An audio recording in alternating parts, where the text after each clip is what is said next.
അല്ല, വാസ്, ആയിരുന്നു, but not anymore.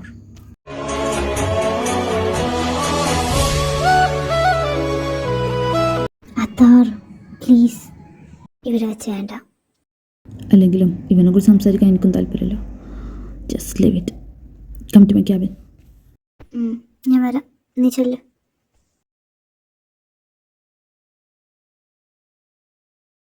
അവൻ ഒരുപാട് മാറി. അവനിങ്ങനെയൊക്കെ മാറാൻ കാരണം ആരാ? നീ തന്നെയല്ലേ. വലിയ സുഹൃത്തുക്കളായിരുന്നില്ലേ നിങ്ങൾ? ഇപ്പൊ കണ്ടില്ലേ, എല്ലാം നീ കാരണം തന്നെ.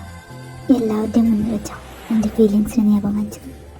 എടി, അന്ന് ഞാൻ അങ്ങനെ ഒന്നും ഉദ്ദേശിച്ചിട്ടല്ല അവനെ. വേണ്ടല്ലയോ, ഇനി അതിനെക്കുറിച്ചൊന്നും പറഞ്ഞിട്ട് കാര്യമില്ല. അത് കഴിഞ്ഞു. പിന്നെ കാര്യം പറഞ്ഞാൽ ശരിയാ, അവൻ ഒരുപാട് മാറി. Thanks to you. നിനക്ക് അതിനുള്ള എല്ലാ ക്രെഡിറ്റ്സും. എടി, ഞാൻ അങ്ങനെയൊന്നും നിന്നെ വിഷമിപ്പിക്കാൻ വേണ്ടി പറഞ്ഞതല്ലല്ലയോ. ഞാൻ സങ്കടം കൊണ്ട് പറഞ്ഞതാ. നീ അത് വിട്ടേക്ക്. ഞാൻ എപ്പോഴും വിചാരിക്കും അന്ന് അങ്ങനെ സംഭവിച്ചില്ലായിരുന്നെങ്കിന്ന്. നീ അത് വിട്. അത് കഴിഞ്ഞു. ഇനി അതിനെ പറ്റിയൊന്നും പറഞ്ഞിട്ട് കാര്യമില്ലല്ലോ. അതെ അതെ, വിട്ടവളി ആന പിടിച്ചാൽ കിട്ടുമോ? വൃത്തിയിട്ടവൻ. അല്ല, ഞാൻ അവനെന്ന് ആശ്വസിപ്പിച്ചതാ. അവൻ്റെ ഒരു ആശ്വസിപ്പിക്കല്. അല്ല, നിങ്ങൾക്ക് പണിയൊന്നുമല്ലേ? ചെന്ന് നിങ്ങളുടെ ജോലി ചെയ്യാൻ നോക്ക്. ആരെങ്കിലും എന്തെങ്കിലും പറയാട്ടാ അങ്ങോട്ട് നോക്കി നിന്നോളൂ. ആഹാ, ഇപ്പോൾ കുറ്റമുഴുവൻ നമുക്കായ. അല്ലത് നിങ്ങൾ മുതലാളിമാരുടെ സ്ഥിരം പരിപാടിയാണ്. ജിംസേ, ഇത് ഇവൻ്റെ ക്യാബിനൊന്ന് കാട്ടി കൊടുത്തേക്ക്. ലിയോ, നീ ചെല്ല്. ഞാൻ അത്ര വലിയൊന്നും പോയിട്ട് വരാം. ലിയോ, നീ എന്താ വെച്ചുക? വാ. നീ എന്തിനാ വരാൻ പറഞ്ഞ? നിന്നെ കാണാൻ. അതിനാണല്ലോ സാധാരണ തന്നെ വിളിപ്പിക്കാറ്. ആണോ? എന്നാ നോക്കിക്കോ. എങ്ങനെയുണ്ട്? അടിപൊളിയായില്ലേ? പഴയ ബന്ധം പുതുക്കലൊക്കെ കഴിഞ്ഞിരുന്നെങ്കിൽ പുതിയ പ്രോജക്റ്റിനെ കുറിച്ച് സംസാരിക്കണ്ടായിരുന്നു. അതിനാണ് നിന്നെ വിളിപ്പിച്ചത്. മാഡത്തിന് സമയമുണ്ടല്ലോ അല്ലേ? നിനക്ക് വേണ്ടി എൻ്റെ അടുത്ത് എപ്പോഴും സമയമുണ്ടല്ലോ. അതോ നിനക്ക് വേണ്ടിയല്ലാതെ വേറെ ആർക്ക് വേണ്ടിയിട്ടാ ഞാൻ എൻ്റെ സമയങ്ങളൊക്കെ ചിലവഴിക്കുന്നത്? അതെങ്ങനെയുണ്ട്? ഓ, ഇവളെ കൊണ്ട്. നീ ഇരിക്ക്. നീ എന്തൊന്ന് ലേറ്റായേ? എൻ്റെ പൊന്നോ, ഞാൻ നേരത്തെ ഇറങ്ങിക്കെട്ടി ഇറങ്ങിയതാ. പക്ഷെ എൻ്റെ മമ്മി എന്ന് പറഞ്ഞ ഒരാളുണ്ടല്ലോ, എന്നെ കെട്ടിച്ചിട്ട് അടങ്ങുന്ന തോന്നണേ. ഇന്നൊരു കൂട്ടർ എഴുന്നുണ്ടെന്ന് പറഞ്ഞ് എന്നെ പിടിച്ചെന്താ നോക്കിയതാ. ഒരു വിധത്തിൽ ഞാൻ രക്ഷപ്പെട്ട. നിന്നെ എത്രയെന്ന് വെച്ചിട്ടാണ് എൻ്റെ മമ്മി സഹിക്കുന്നത്? അല്ലെങ്കിൽ അതാ നിൽക്കാൻ കിട്ടിക്കൂടെ?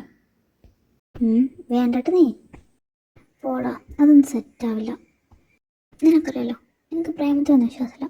പക്ഷെ ഞാൻ കല്യാണം കഴിക്കുന്ന ആൾ ഞാൻ കണ്ടെത്തിയ ആളായിരിക്കും. ഒന്നും അറിയാത്ത ഒരാളെ കല്യാണം കഴിക്കുന്നതെന്നല്ലേ എല്ലാം അറിയുന്ന ഒരാളെ കിട്ടുന്നത്. ആയിക്കോട്ടെ, നിൻ്റെ ഈ അറിയുന്ന ആളാരാന്നൊക്കെ നമുക്കറിയുന്ന ആരെയല്ലേ. അല്ല, ഞാൻ നേരെ ഫയൽ ഏൽപ്പിച്ചിരുന്നല്ലോ കറക്റ്റ് ചെയ്യാൻ വേണ്ടിയിട്ട്. അതെന്തായി? അതൊക്കെ അപ്പോൾ ശരിയാക്കുന്ന ടേബിളിൽ വെച്ചിട്ടുണ്ട്. ശരിക്കും നോക്കാം. പിന്നെ അത് ലൂക്ക. ജെനി, വേണ്ട. അവനെക്കുറിച്ച് സംസാരിനി വേണ്ട. നിനക്കറിയാവുന്നല്ലോ. എടാ, ഞാൻ അവനെ ന്യായീകരിക്കല്ല. അവൻ ചെയ്തൊന്നും ശരിയാണെന്ന് എനിക്ക് തോന്നുന്നില്ല. പക്ഷേ ഇപ്പോൾ ഇത്രയും വർഷമായില്ലടാ.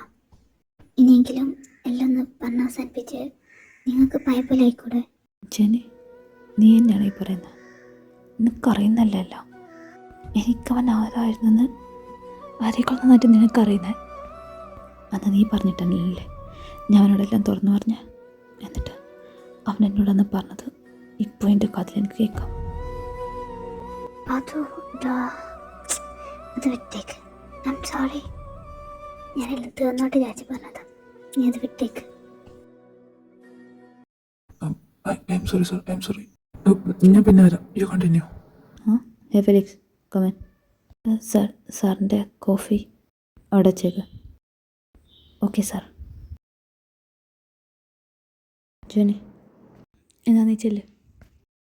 Okay, take care. അപ്പം മോനെ ലിയോ, ഇപ്പം നിനക്ക് കാര്യങ്ങൾ ഏകദേശം മനസ്സിലായില്ലേ? ഇനി എന്തെങ്കിലും ഡൗട്ട് ഉണ്ടെങ്കിൽ ചോദിച്ചാൽ മതി. ഓക്കെ? ടാ ഇവരൊക്കെ പറയുന്ന സത്യം തോന്നണേ. എന്ത്? എടോ, ഈ കെ സാറും ജെയിമേണും തമ്മിൽ ശരിക്കും റിലേഷൻഷിപ്പിലാണോ തോന്നണേ? ഇവനെ കൊണ്ട് അവൻ്റെ ഒരു കൊണ്ടെടുത്തു. നിനക്ക് ഒരു പണിയില്ലേ? നീ പോയേ. എടാ, സത്യം സത്യമായിട്ട് ഞാൻ എൻ്റെ കണ്ണോട്ടാണ്ടതാ അവരത് അവിടെ കെട്ടിപ്പിടിച്ച് കളിക്കുന്നു.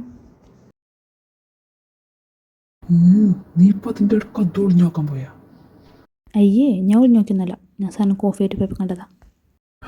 എൻ്റെ ഫിലിക്സ് അവർ നിന്റെ ഫ്രണ്ട്സ് അല്ലേ, അതിൻ്റെ രീതിയിൽ കെട്ടിപ്പിടിച്ചേക്കാരം. നീ ഇതെന്തിനാ എല്ലാത്തിനും വേറെ മീനിങ് കാണുന്നത്? ഓ പിന്നെ ഒരു ഫ്രണ്ട്സ് എന്നാലേ ഞാനും നമ്മുടെ ആലീസും തമ്മിൽ നല്ല ഫ്രണ്ട്സാണ്. ഞാനവളുടെ കൈ കയറി പിടിച്ചെന്ന് പറഞ്ഞാൽ അവളെൻ്റെ മുഖത്തിട്ട് അടിച്ചത്. അപ്പം ഞാൻ അവളെ ഹഗ് ചെയ്തതെനിക്കൊന്ന് ആലോചിച്ച് നോക്കിയേ, അവളെൻ്റെ 16 അടിയന്തരം നടത്തില്ലേ. ഞങ്ങളും ഫ്രണ്ട്സാണ്. ഇതൊന്നല്ല, ഇത് മറ്റേ തന്നെ. അത് നിന്റെ പിടുത്തം മാറിൻ്റെ പ്രശ്നം മോനെ. ഓ നമ്മൾ പിടിച്ചാൽ വേറെ മീനിങ്, അങ്ങനെ പിടിച്ചാൽ ഫ്രണ്ട്ഷിപ്പ്. നടക്കട്ടെ. ഞാൻ പറയല പറഞ്ഞു, ഇനി അങ്ങേറ്റ കുഞ്ഞുങ്ങൾ ഇതിൽ ഓടിച്ചാൽ നടക്കുമ്പോൾ നിങ്ങൾക്ക് മനസ്സിലാവും. ഒരു ഓഫീസാണെന്നുള്ള ബോധ്യം വേണ്ടേ? അയ്യേ മ്ലേച്ഛകരം.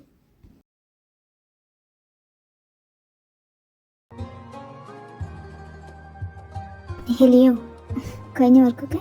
ആ നീയോ? യാ കഴിഞ്ഞു. എന്നാ ചായ കുടിക്കേ. ആഹാ നല്ല ചായ, താങ്ക് യു. അല്ല നിന്റെ താമസമൊക്കെ എവിടെയാ? ഞാനിന്ന് വന്നല്ലേ ഉള്ളൂ. ഒരു അപ്പാർട്ട്മെൻറ്റ് നോക്കണം. ഇപ്പോൾ തൽക്കാലത്തേക്ക് ഹോട്ടലിൽ റൂം എടുത്തിരിക്കുക. അങ്ങനെയാണെങ്കിൽ നീ എൻ്റെ കൂടെ കൂടിക്കോ. എനിക്കേതായാലും റൂംമേറ്റിന് ആവശ്യമുണ്ട്. ഒരാളെ കിട്ടിയാൽ പകുതി റെൻ്റ് കൊടുത്താൽ മതിയല്ലോ. എനിക്കൊക്കെയാണ്. ആ അപ്പം അതിൻ്റെ കാര്യത്തിലൊരു തീരുമാനമായി. അല്ലല്ലയോ നീ നിന്റെ ഡാൻസൊക്കെ നിർത്തിയോ? അതായിരുന്നില്ല നിന്റെ ഡ്രീം, വലിയ ഡാൻസറൊക്കെ ആണെന്നൊക്കെ പറഞ്ഞിട്ട്? നമുക്ക് ആഗ്രഹിക്കാനല്ലേ പറ്റും, വിളിച്ചിട്ടില്ലെങ്കിൽ പറഞ്ഞിട്ട് കാര്യമില്ല. പിന്നെ ഞാൻ വിട്ടിട്ടൊന്നുമില്ല, എനിക്കിപ്പോൾ ഈ ജോലി അത്യാവശ്യമാണ്, അതുകൊണ്ടാണ്. ജോനി ഞാൻ ഇറങ്ങാം. നീ ഇന്ന് നേരത്തെ ഇറങ്ങിയോ? എനിക്കൊരാളെ കാണാണ്ട്. ഓ അത് ശരി, എന്നാ ചെല്ല. ആ നീ ചായ കുടിക്കുന്നോ?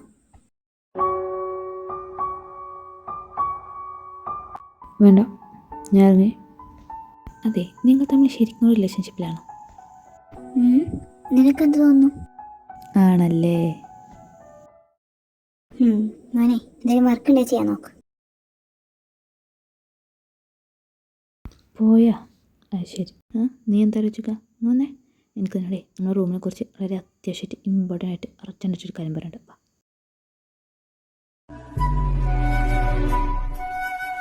ഇവിടെ ഇറക്കണമെന്നാ നീ വന്നേ? എനിക്കുറപ്പായിരുന്നു നീ ഇവിടെ തന്നെ ഉണ്ടാവും. എൻ്റെ മുന്നിൽ നിനക്ക് അഭിനയിക്കാൻ പറ്റില്ലെന്ന് അറിയില്ല. നിനക്ക് മനസ്സ് നീ എത്ര കല്ലാക്കി വെച്ചാലും എനിക്ക് തന്നെ അറിയാം. അവനെ കണ്ടപ്പോൾ ഭയതൊക്കെ ഓർമ്മ വന്നല്ലേ? നീ എന്നല്ലേ പറഞ്ഞേ അതൊക്കെ നീ മറക്കാൻ ശ്രമിക്കാന്ന്? അതൊക്കെ മറന്നേക്കടാ. അതോ you still love him? I don't know.